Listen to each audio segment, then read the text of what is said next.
नमस्कार विद्यार्थी मित्रांनो. आजच्या व्हिडिओमध्ये आपण ट्रान्झिटिव्ह अँड इंट्रान्झिटिव्ह वर्ब्स याविषयी पाहणार आहोत.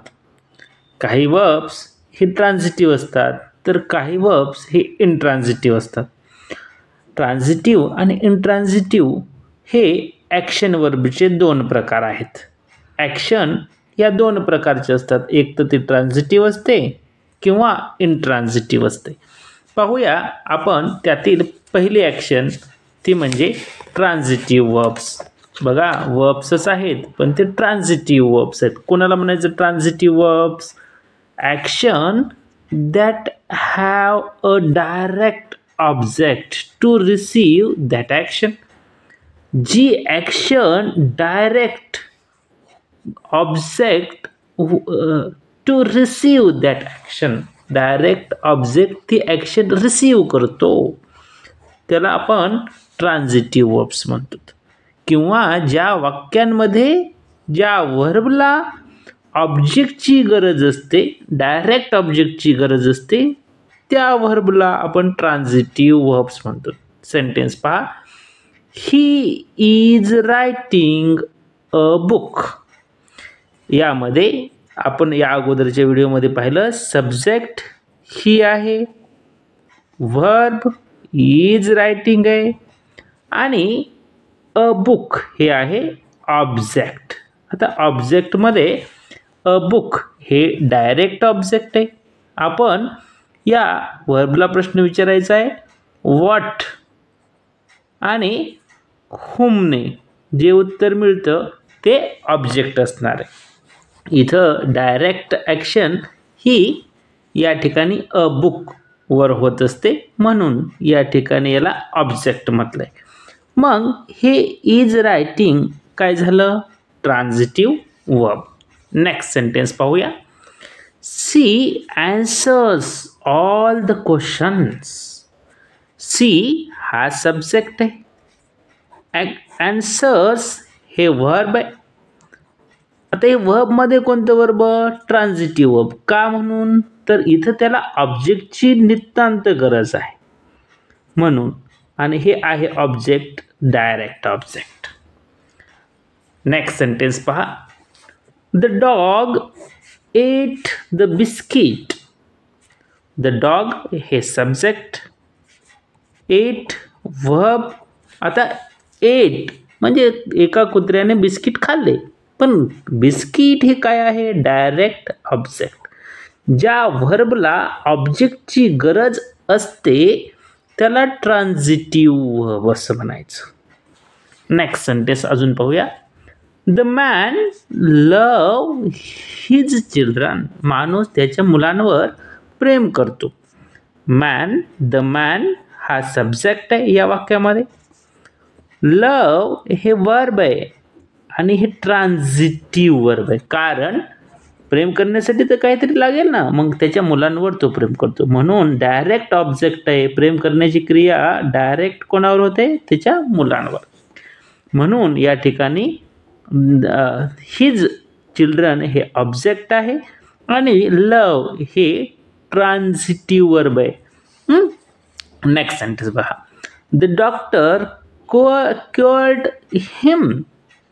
आता द डॉक्टर हा या ठिकाणी सब्जेक्ट आहे, क्युअर्ड हे वर्ब आहे, निस्त वर्ब नाही तर ते ट्रान्झिटिव्ह वर्ब आहे, कारण हे या ठिकाणी हे डायरेक्ट ऑब्जेक्ट होणार आहे, कारण की क्युअर्डची क्रिया कोणावर घडणार आहे? हिमवर. म्हणून इथं हिम हे डायरेक्ट ऑब्जेक्ट आहे, इनडायरेक्ट ऑब्जेक्ट नाही. पहा नेक्स्ट सेंटेन्स अजून. She crossed the street.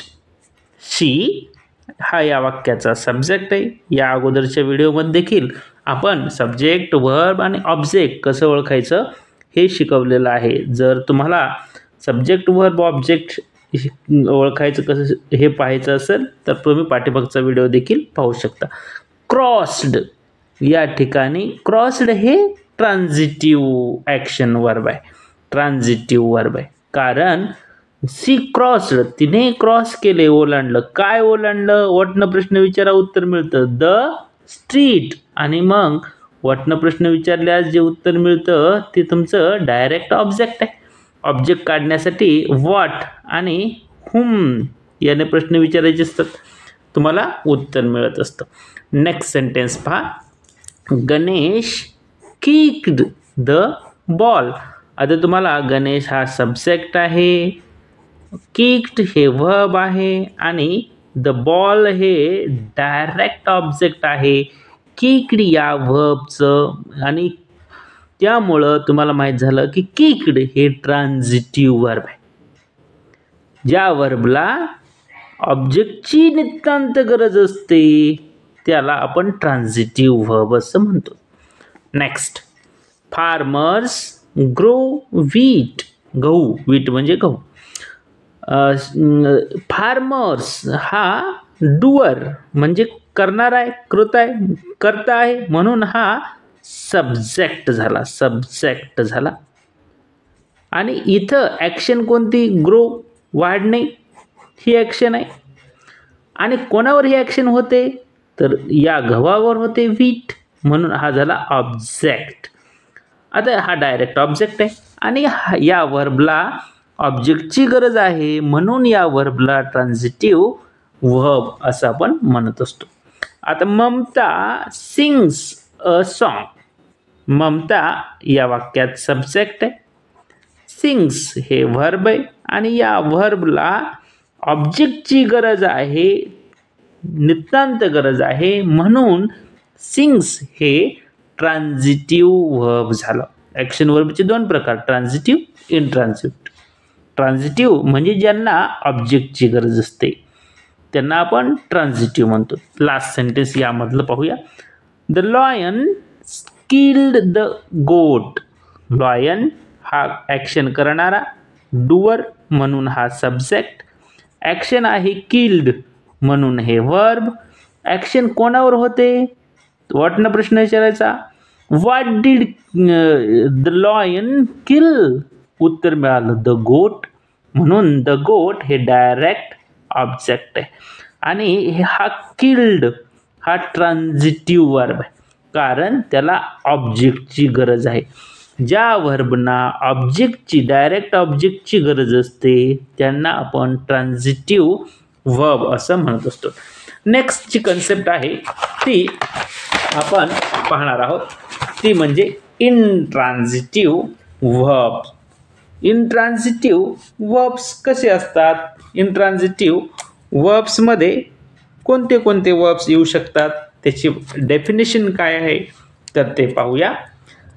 Some verbs do not need object. काही जे वर्ब्स आहेत त्यांना ऑब्जेक्टची गरजच नसते, ते त्यांची ॲक्शन पूर्ण करू शकतात without object.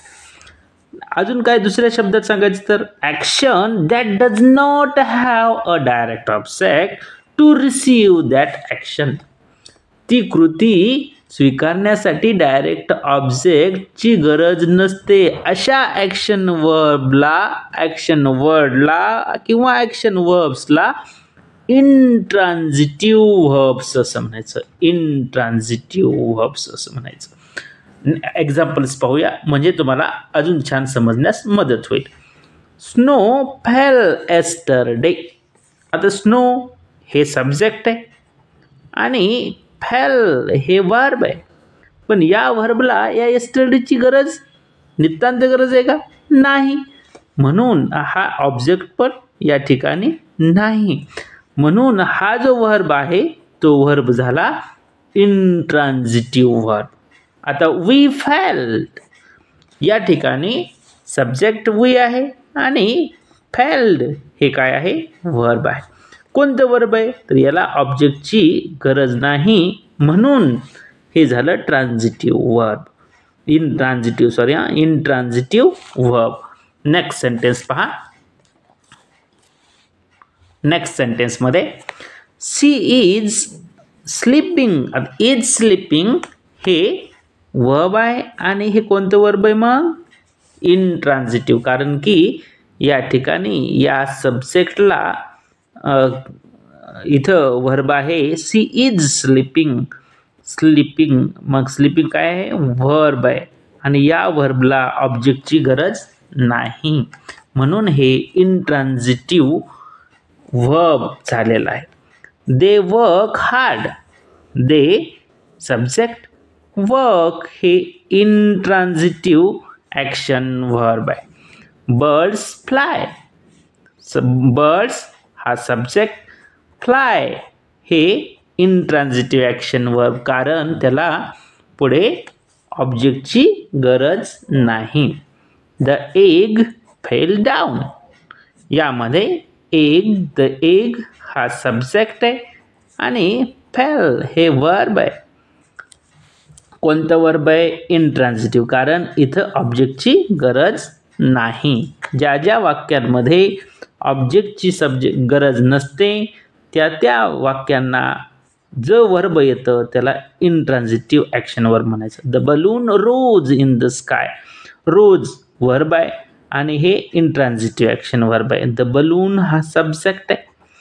The baby smiles all the time, the baby हा सब्जेक्ट आहे आणि स्माइल्स हे वर्ब आहे आणि ते इंट्रान्झिटिव्ह ॲक्शन वर्ब आहे. हा कॉम्प्लिमेंटचा भाग. Next 2 sentences as fast as पाहूया. लॉयन रोअर, लॉयन सब्जेक्ट आणि रोअर हे वर्ब आहे. वर्बमध्ये इंट्रान्झिटिव्ह ॲक्शन वर्ब आहे. ॲक्शन तर आहे पण ऑब्जेक्टची गरज नाही. ॲक्शन पूर्ण देखील होते. Next last sentence. The train stopped, the train हा या वाक्यामध्ये सब्जेक्ट आहे आणि वर्ब आहे स्टॉप्ड. कोणता वर्ब आहे तो? इंट्रान्झिटिव्ह, कारण हे ॲक्शन पूर्ण होण्यासाठी ऑब्जेक्टची गरज नाही. इन शॉर्टमध्ये ॲक्शन पूर्ण होण्यासाठी जिथं वर्बला ऑब्जेक्टची गरज नसते त्याला इंट्रान्झिटिव्ह ॲक्शन वर्ब म्हणायचं. ज्या वाक्यांमध्ये वर्बला ॲक्शन पूर्ण करण्यासाठी ऑब्जेक्टची गरज असते त्याला ट्रान्झिटिव्ह ॲक्शन वर्ब म्हणायचं. तर अशा प्रकारे आपल्याला ट्रान्झिटिव्ह आणि इंट्रान्झिटिव्ह ॲक्शन वर्ब हे समजलेलं असेल. शेवटपर्यंत व्हिडिओ पाहिल्याबद्दल धन्यवाद. असेच व्हिडिओ पाहण्यासाठी आपल्या चॅनलला लाईक करा, शेअर करा आणि सबस्क्राईब करा.